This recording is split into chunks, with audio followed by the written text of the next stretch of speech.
اب چلتے ہیں واپس. آپ کو میں کیا پڑھا رہا تھا؟ میڈورائنم. آخر میں آپ نے کڈنی بلیڈر پروسٹیٹ گلینڈ کی انفیکشن بتا رہے تھے. آپ نے وہ پتھری وغیرہ کے متعلق وہ میں بتا چکا ہوں. جی. اچھا، میڈورائنم کا ڈیفنس سے بھی تعلق ہے.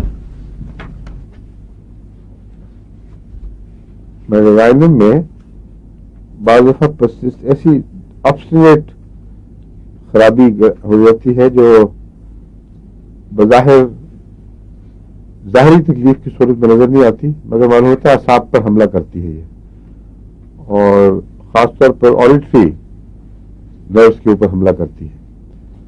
تو ایسی ڈیفنس جو کرونک ہو اور بڑھتی جائے، اس میں میڈورائنم استعمال کر کے دیکھنی چاہیے.